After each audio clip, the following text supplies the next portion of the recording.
another Friday. Hopefully everyone is staying warm out there. Another episode of VYPE Recruit Spotlight, and kind of a good episode to come into. It's been a really crazy week for Texas high school football. Of course, as we know, Wednesday, National Signing Day. Thursday, UIL realignment, and now today you get us. It's just like the cherry on top of the great week. Before we get into all the recruiting news we have for you, going to bring everyone in, see how they're doing. Will, how are you doing today? Yeah, like you said, it's been a crazy week between National Signing Day. We saw some big flips. We saw some guys from other classes commit, and then on Thursday with realignment. So doing great, staying warm, staying safe. How about you, Jackson? Doing good. Trying to stay warm. It's been a crazy past 2 days in recruiting. We've had lots of surprises on both sides of maybe things we expected, things we didn't expect. So recruiting's definitely been going off, and especially in the class of 23 right now, things are starting to pick back up. Yeah, and let's just jump into it. Of course, as we know, Wednesday was National Signing Day, and we had some places it was some signees we knew it was going to happen. Some that were maybe a little surprising. Of course, I think, Will, you called the Harold Perkins one. I think you may have said Florida, not LSU, but you said definitely not A&M, and it was not A&M. So let's get into this recruiting news that happened, probably talking a lot about National Signing Day. Jackson, I'll start with you this time. What were some of the recruiting news across the state, or even maybe some of the signees that happened this past Wednesday? Honestly, the biggest name is Harold Perkins signing to LSU. What I wish he would have gone to A&M, but at the same time, I understand why he went to LSU. It was home. LSU rolled out the red carpet for his visit, had the creator of the dance, the Gritty, which has kind of taken over football, taken over pretty much every sport, every kid now. They had him at the LSU campus doing the Gritty with Harold on his visit. You could see he loved his visit at LSU. This was right after our show last week on Friday. So if I would have known that before, I probably would have gone with LSU. But no shock there. Also no shock in Devon Campbell signing with Texas. Like I said last week, he seems like a guy who was going to sign with Texas. He's a guy who had bought into Texas way before signing day happened. So no shock really there for me. Will, how about you? Any shocks out there? Are some of those that you want to talk about? Yeah, I was really hitting myself in the head after the Perkins signing because we've been monitoring Perkins for years now. At the VYPE football photo shoot in the preseason, he was wearing LSU gloves. He wore the LSU hat. That has always been home. That offer was the most important to him. I think he even said it on a number of occasions. I got a chance to see him play basketball back in November or December, and they had LSU coaches there. They had bought into him. Perkins bought into LSU. No matter who the coach was going to be, he was going to end up there either way. Now let's talk about the big Texas signee. Of course, as we know, they get their second 5-star offensive lineman signee of this signing class. Will, and me and you, I know we're the kind of the big Longhorn fans out there, if you will, or at least the Longhorn. Right? Jackson's more A&M, but tell me, is this a big win for Longhorns getting Devon Campbell? Yeah, having Kyle Flood come in early on and get 2 5-star offensive lineman recruits, pairing him with Kelvin Banks out of Summer Creek, that's a huge win for the University of Texas. They'll be someone to look forward to, not only a 23 class, but in the 24 class, to go over the top offensive linemen in Texas. They've noted they want to get these guys up front. They want to get the guys in Texas before they start branching out. And as we've seen, we've got a whole show dedicated to the top recruits. They're all from Texas, and it seems like they want to keep that trend up in the 40 acres. Yeah, it's going to be one of those interesting things to see, right? Because you can tell they've got the right tools to be building on something. I don't know if next year's going to be the year, right? Because you got all these freshmen coming in. That can't really be the savior of your program. You have to give it 2 or 3 years for everything to start falling into place and really see. Of course, I know they're going after Arch. But, Jackson, any other recruiting news across the state that you want to talk about? Any big names out there? I know we had DeJuan Lewis commit to Prairie View A&M live on our was it Instagram Live, I believe it was. Talk to us a little bit more about some of this news out there. So first off, talking about DeJuan, I got the pleasure of getting to know DeJuan the past couple of weeks, work with him about his commitment. Committing to Prairie View A&M was huge for him, but it's also huge for that program. Bubba McDowell, new head coach there at Prairie View A&M football, he's been pulling a lot of kids out of Houston this year to come to this HBCU school, come be a part of this program, come be a part of the culture he's trying to build there. So that was a huge get for Bubba McDowell and Prairie View A&M. Secondly, we had a live with Jaden Greathouse just Tuesday this week. It was a great conversation with him. His recruitment's starting to pick up. We talked a little bit last week about how he hadn't been getting as much offers. Talked to him about that. The offers are about to start coming in, as we saw last night. He got Mississippi State. He's got more visits and trips planned for junior days. So another name to look out for in the next couple weeks, months.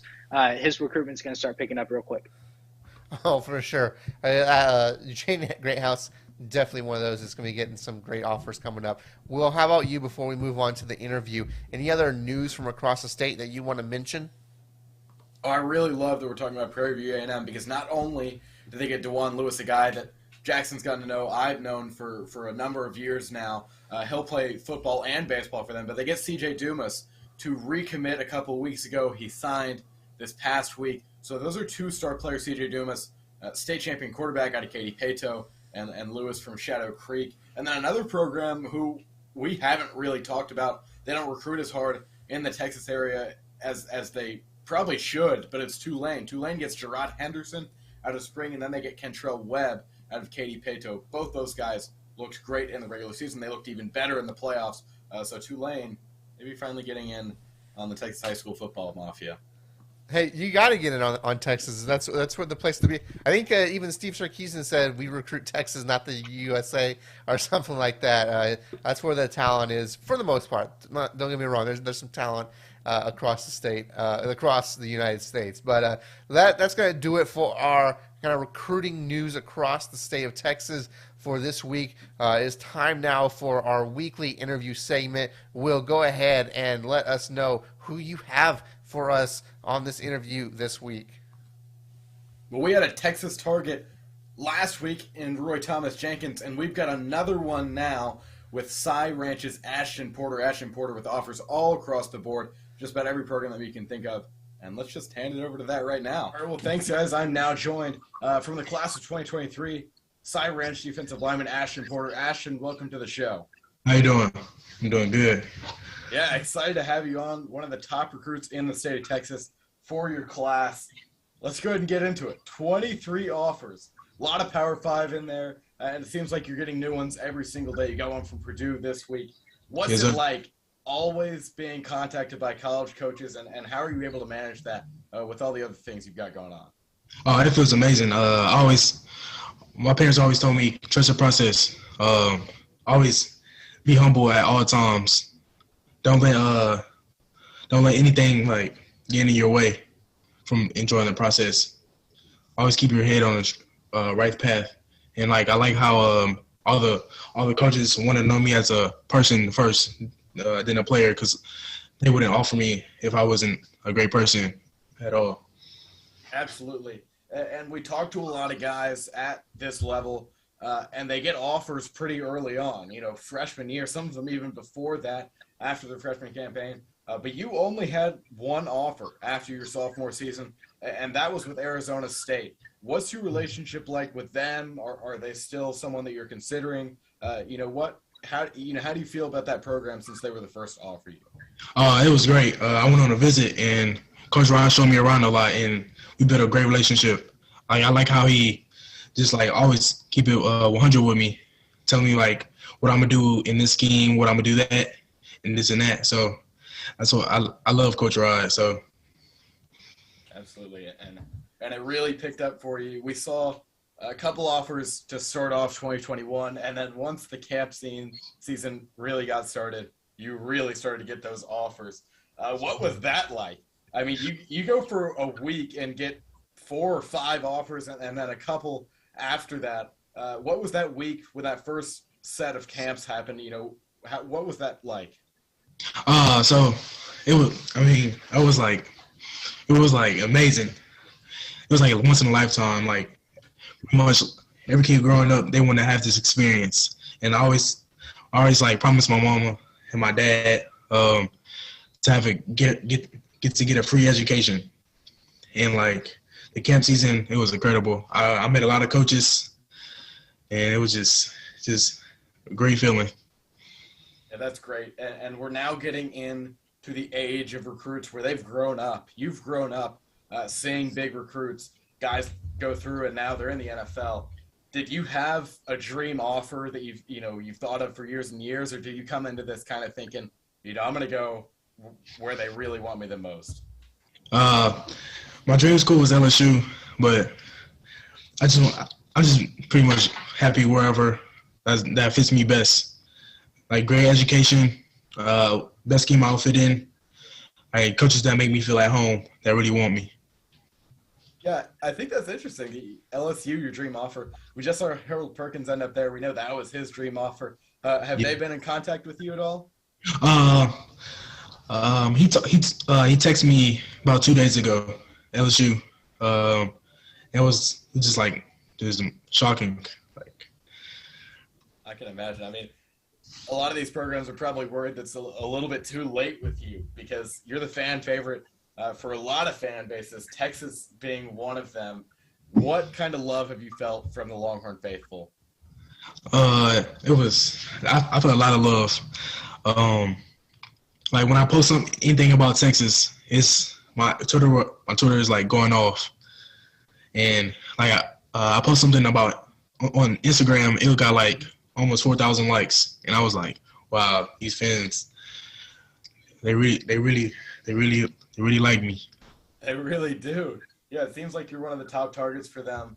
And you were there for Junior Day a few weeks ago. Is that right? Yeah.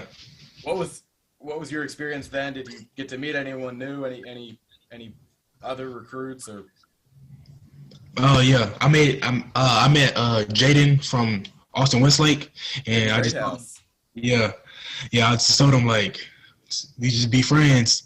Get his Instagram, get his Twitter, Snapchat, just chop it up. Just tell him how like we always say, what's the move?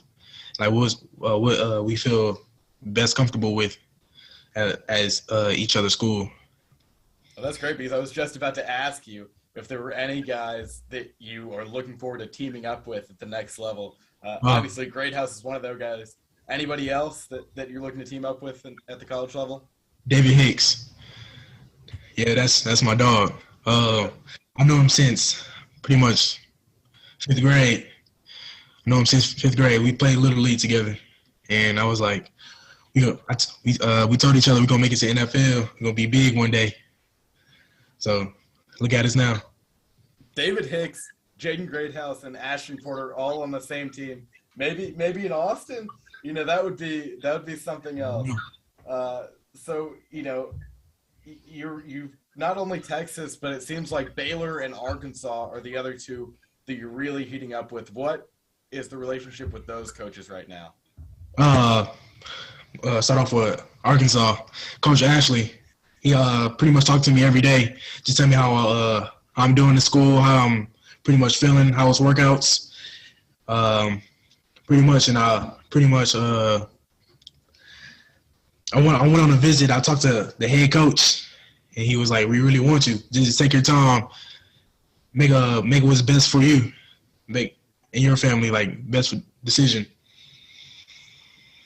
And Baylor, Coach Aranda, I really like him, and Coach DJ. He really caught my eye when I went on a Junior Day. They showed me they really want me. And they don't really like force me my making my decision. They want me to take my time and make it what's best for me. Yeah, well, we know you're going to be busy in the next few months. Are there any programs right now that maybe haven't offered that you think will offer in the next few months? Clemson, probably Oregon. I don't know if LSU is going to offer me yet, but we will see. We've got 23 right now. I'm sure we'll be well over 30 by the time that you sign. Could be just about a year from now. So it was great to talk to you, Ashton. Thanks for coming on the show, and hopefully we can catch up soon. Okay, thank you. So that was our interview with Ashton Porter from Cy Ranch, the defensive end there. He's getting a lot of offers. Expect him to continue to pile on the offers. Probably going to have the kind of gambit of wherever he wants to go, he'll get to choose. So, of course, I think y'all feel like Texas or Texas A&M might be the two kind of front runners, if you will, right now. What a great interview. Again, Will, every week, just always on it with these interviews. You are the man in that regard. Let us move on to our closing segment of the show, Under the Radar. That's where we talk to you about a couple of recruits that aren't getting the exposure that they should, so we try to give them that exposure. Will, I'll start with you. Give us one under-the-radar person that's getting under-recruited at the moment. Yeah, this is an athlete from DAB 7-on-7 Dynamic Athlete Builders. A coach sent me his information. It's Jonah Williams, class of 2025. That's right. He's a freshman out of Galveston Ball, alma mater of Mike Evans. Now, played at A&M. Now with the Tampa Bay Buccaneers. Jonah Williams looks incredible. He's got a great frame. He's got a whole lot of time to get bigger. Great awareness of where the ball is. He can play on both sides, wide receiver and DB. I think this is a guy that we'll be talking about for years to come. That is a good one indeed. Always love to give the love to the freshmen, to the freshmen and whatnot early on. So be on the lookout for him. Jackson, how about you? I know you got it going for us today. Who do you have that is under the radar? So my under-the-radar player is Lewis Williams III from Conroe High School. Lewis has been a two-time first-team All-District the past 2 years. This year he had 70 receptions, 1,367 yards, averaged 123.4 yards a game, 16 touchdowns, and averaged 19.5 yards a catch. This is a kid in a district with guys like Ben Ferguson, guys like Quanell Farrakhan Jr., in a district that has typically had guys go D1 at the next level at the wide receiver position, and he's just not been getting a lot of love. He's got an offer from UTSA and also an offer from Texas Southern. He is a kid to look out for. I think his recruitment's going to start to blow up. He's a guy who's a real speedster in the slot, can catch a screen and take it to the house at any time. Is a kid to look out for this next season going into his senior year. It's funny. There seems to be a trend in these last couple of weeks for our Under the Radar segment. That's that UTSA has their nose in the on all the kids. One of those programs in UTSA that's kind of slowly building up a repertoire in Texas high school football. So definitely be on the lookout for what UTSA is doing. But they definitely seem to have their nose in what's going on. Before we get out of here today, just want to give you guys the chance to give any shout outs or whatnot before we get out of here. So Will, I'll give you the chance to go first here. Yeah, shout out to Bird Emanuel Jr. His recruitment really didn't pick up all season. Incredible performer at Ridgepoint for a number of years. He finally gets that offer he's looking for from Central Michigan. He'll be headed there to play with the Chippewas mascot there, not so sure. But just an incredible performer. Glad to see he gets it. And to UTSA as well, because they're offering so many playmakers in the state, and they've got a couple to stick. I believe David Amador committed, who was our under-the-radar athlete last week. Well, there you go. Jackson, how about you? Shout out to Jaden Greathouse. Thank you for coming on the show. He was a pleasure. It was great talking with him. He's going to go for a 4-peat at Westlake next year. They'll be a team to look out for. They play Ridgepoint first game of the season. Also, shout out to Lewis Williams III. We had him on a couple weeks ago on Instagram Live. He was a fun guy to get to know, kid to look out for this season as well. Hey, and I'll shout out you two for doing a great job these first two episodes. Looking forward to many more. And hey, shout out to UIL. I mean, the realignment happened on Thursday, and man, what the work they put into getting all that stuff right on track. Now, of course, not everyone's always going to be happy with where they get placed in districts and whatever, but you gotta love it. Gotta love the shakeups. We had some shakeups here. San Marcos going to the San Antonio area. You had some schools moving up, so that really impacted it. Fort Bend Marshall getting a new district this year in the Houston area, so that's going to be fun. But we will be back next Friday noon for another episode. Until then, I'm Whack. That's been Will Jackson, and we will see you at the games.